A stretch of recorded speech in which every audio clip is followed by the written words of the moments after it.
حصے مثلاً عضلات، ہڈیاں، دماغ اور جگر وغیرہ اسی مادے سے بنتے ہیں، اسے مادہ حیات بھی کہتے ہیں۔ کوشچن آ جاتا ہے کہ مادہ حیات سے کیا مراد ہے، تو آپ نے یہ کوشچن لکھ دینا بیٹا جواب اس کا۔ دیوار خلیہ، یہ بھی شارٹ کوشچن میں آتا ہے۔ دیوار خلیہ دراصل ایک شفاف جھلی ہے جس میں مادہ حیات لپٹا ہوا ہوتا ہے۔ مادہ حیات بیٹا اس میں پوچھا جاتا ہے دیوار خلیہ کیا ہے، کہ آپ نے کہنا ہے جس میں مادہ حیات لپٹا ہوا ہوتا ہے اس سے ہم دیوار خلیہ کہتے ہیں، ٹھیک ہے۔ اس کے بعد وہ کہتے ہیں مرکز خلیہ، وہ کہتے ہیں مادہ حیات سے نسبتاً زیادہ ٹھوس ذرہ جو خلیہ اور مادہ خلیہ میں کے درمیان ایک نقطے کی طرح نمایاں ہوتا ہے، اسے مرکز خلیہ یا جو کہتے ہیں مرکز خلیہ یا جوہر حیات بھی کہتے ہیں۔ یہ خلیے کا اہم ترین جز ہے۔ خلیے کے اندر جو بھی تبدیلیاں رونما ہو رہی ہوتی ہیں وہ بیٹا اسی کی وجہ سے ہو رہی ہوتی ہیں اور یہ اسی کو کنٹرول کرتا ہے۔ ہوا کے بلبلے، یہ بھی شارٹ کوسچن آ جاتا ہے۔ مادہ حیات کے دوران خلا ہوتا ہے، اس میں ریشے اور ہوا کے بلبلے ہوتے ہیں جو اس کی تقسیم میں مدد دیتے ہیں۔ ہر جاندار شے کی زندگی کی ابتدا ایک منفرد خلیے سے ہوتی ہے جسے خلیے کی ماں یا منفرد خلیہ بھی کہتے ہیں، جسے انڈے یا وہ کہتا ہے کہ سیل گریم بھی کہتے ہیں۔ یہ ایک نر خلیے سپرم اور ایک مادہ خلیہ اووم کے ملاپ سے بنتا ہے۔ شروع میں یہ انڈا زندگی کے کل کام سر انجام دیتا ہے، پھر تقسیم ہو کر اپنی تعداد بڑھا لیتا ہے۔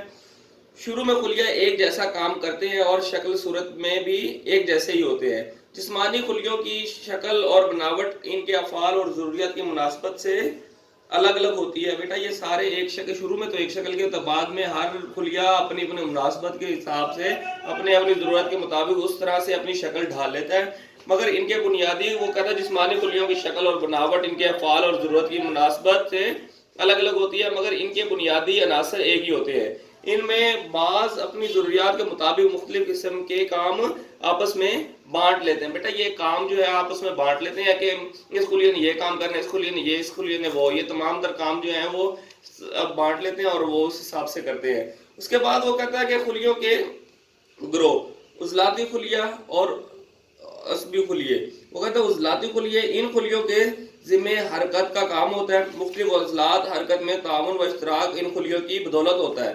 اس کے بعد وہ کہتا ہے عصبی خلیے، یہ خلیے نظام اعصاب کو کنٹرول کرتے ہیں، یعنی پیغام رسانی اور احکام جاری کرتے ہیں۔ مختلف کاموں کے لیے مختلف خلیوں کے گروہ بن جاتے ہیں۔